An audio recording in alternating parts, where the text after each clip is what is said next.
La chose amusante est qu'ils avaient chacun une clé. Ainsi, ils pénétraient chaque jour à leur guise dans la cellule. Tu as passé une bonne journée? Oui. Répondait-il invariablement. Et elle continuait à parler, poser des questions, elle cherchait toujours à en savoir plus, mais comme lui n'était pas très causant, il ne voyait pas l'intérêt à s'épancher dans les détails de la vie quotidienne. Oui, mais c'est pourtant là que se cache le sel de la vie, dans les détails. Ces petits détails anodins qui ponctuent les heures et les jours de notre merveilleux passage terrestre. Or, lui, il ne s'intéressait qu'aux grands événements. Les événements qui font basculer le cours de la vie, ceux qui viennent transformer les pensées et l'ordre de l'univers. Depuis qu'il était venu au monde, on pouvait compter les grands événements qui avaient jalonné sa vie sur les doigts d'une main. Alors pensez donc, que pouvait-il bien trouver à lui raconter ?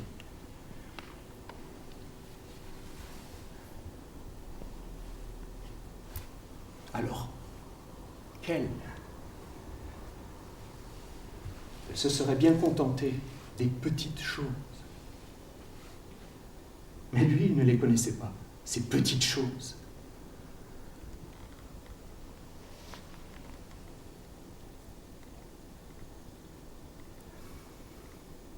Alors le silence remplaça bien vite les conversations inutiles.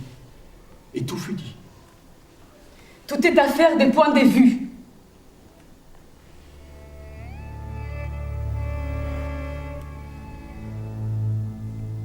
Je serais malhonnête si je disais que leur vie était toujours triste. Non. Je ne peux taire le fait que parfois, la nuit, dans la pénombre, on n'entendait pas le bruit que font les couples dans leurs étreintes, non ? Tu vois, bien qu'il fasse sombre, on ne peut pas dire que tout soit noir dans cette histoire.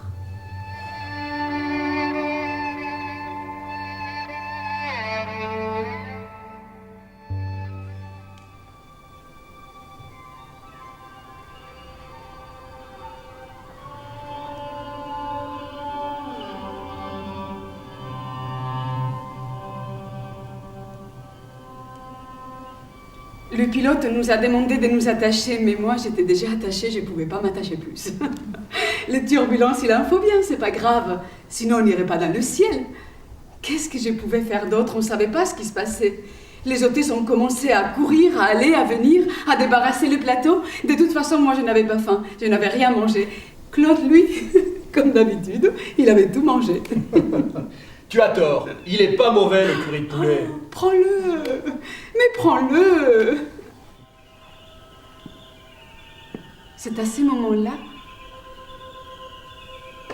que je me suis souvenue de quand j'étais enfant, sans que je m'en rende compte. Mon père est arrivé sans faire de bruit. Il m'a prise dans ses bras. Il m'a soulevée dans l'air. Et il m'a fait tourner. J'aurais voulu que ça dure. Que ça dure. Encore. Je crois que l'avion a chuté d'un coup. Je me suis accrochée à mon siège. Claude m'a serré la main. Il me l'a serré. Oh, comme il me l'a serré. Mais je n'ai pas eu mal. Et je n'ai pas eu peur non plus. J'attendais que ça vienne. C'est arrivé vite. Vite, si vite. Et j'ai eu mal aux oreilles. Ah, comme j'ai eu mal aux oreilles. On ne devrait pas avoir mal comme ça.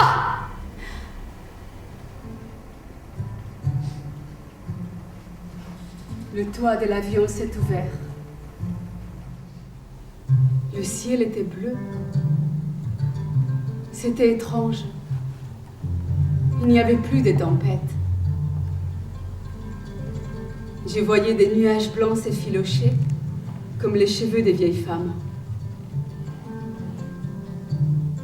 Il y avait des papiers qui volaient tout autour de nous. On aurait dit des mouettes. Alors, Claude s'est détaché. Il a détaché ma ceinture. Il m'a prise par la main. Et on s'est envolés tous les deux.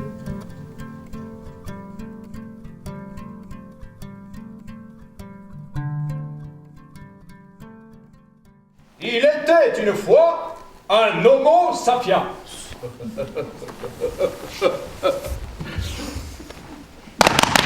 Oh!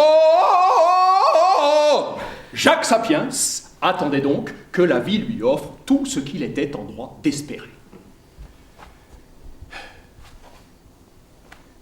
Mais ça ne venait pas. Watika! Odini! Jacques. Odini! Jacques. Wakana! Ça va pas? Wakana. Jacques! Jacques! Ah, Jacques! Mais ça va pas? Tu te sens pas bien? Mon pauvre ami, il faut aller voir un médecin.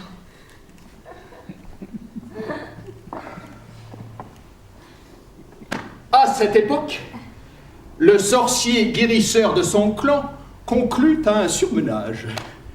Et comme il ne connaissait pas les chants qui apaisent, il donna à Jacques des pastilles colorées, censées calmer les douleurs. Jacques Sapiens se retrouva alors allongé sur une couche, recouvert d'une peau de grizzly synthétique, et s'endormit du sommeil des tourmentés.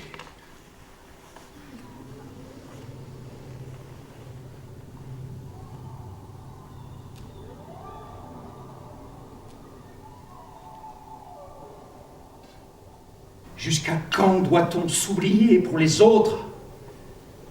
Jusqu'à ce que les crabes viennent nous manger les entrailles et qu'on en crève?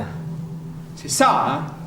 Les autres voudraient bien qu'on reste auprès d'eux, juste qu'on ne les abandonne pas, et que les crabes et leurs métastases nous bouffent de l'intérieur, et qu'on en crève, tout ça pour avoir été fidèle au poste.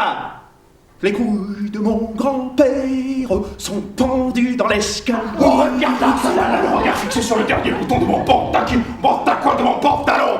Trompette! Qu'est-ce que tu me fous dans le cul, qu'est-ce si chaud? Oh, de la moelle, Qu'est-ce que tu me fous dans le cul, qu'est-ce si chaud? Oh, de la moelle, de gars! Je suis reparti vivre à l'envers, au fond de la terre.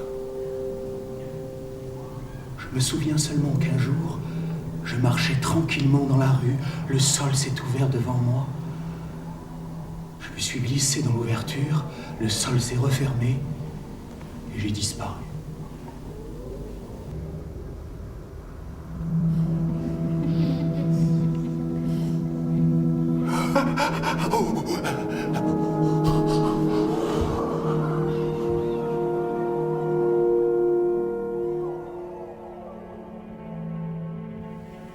C'est l'histoire d'une maman qui avait un bébé dans le ventre, mais qui ne voulait pas savoir qu'elle avait un bébé dans le ventre. Un poulet fraîchement tué du matin à conserver dans le congélateur.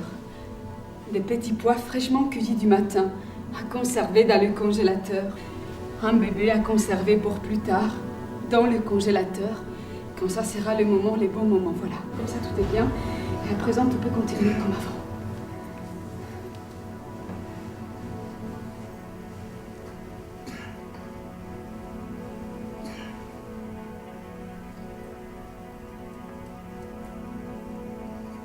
On dirait que tu parles à quelqu'un.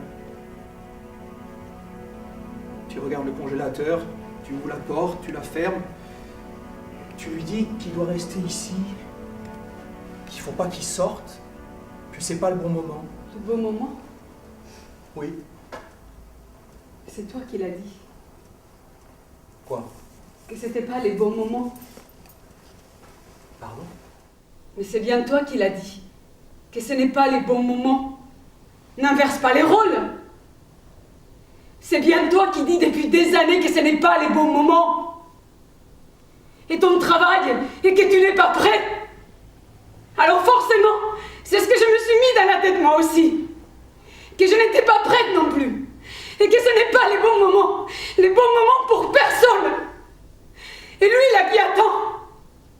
Et qui vient me demander des comptes toutes les nuits. Et pourquoi qu'il vient pas t'en demander des comptes à toi? Tu crois que c'est juste? Tu crois que c'est normal? Et après, c'est moi qu'on va accuser, que je n'ai pas assez d'amour, que je suis une salope de mère qui a tué son enfant. Tu crois que c'est normal, toi?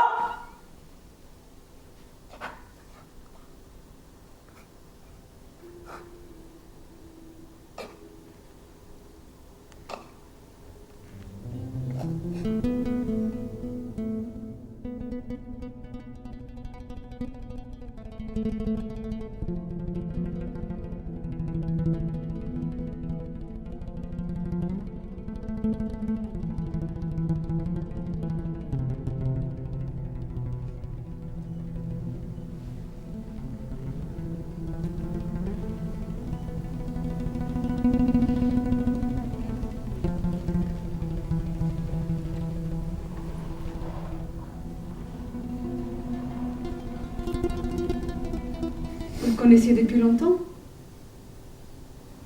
C'était mon oncle.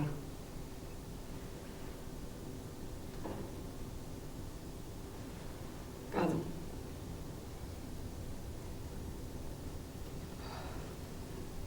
C'est vous. Mais le pire, c'est qu'avec la chaleur, la famille l'a enterré en vitesse, forcément, à cause de la décomposition. Ce n'est qu'une semaine plus tard qu'ils se sont aperçus que les billets du loto étaient restés sur lui. Ils ont déterré le cadavre pour lui faire les poches. Il n'était pas beau à voir, mais comme on dit, l'argent n'a pas d'odeur.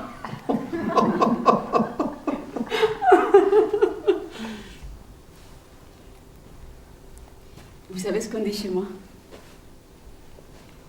Después del invierno viene la primavera. Qu'est-ce que ça veut dire? Après l'hiver vient le printemps.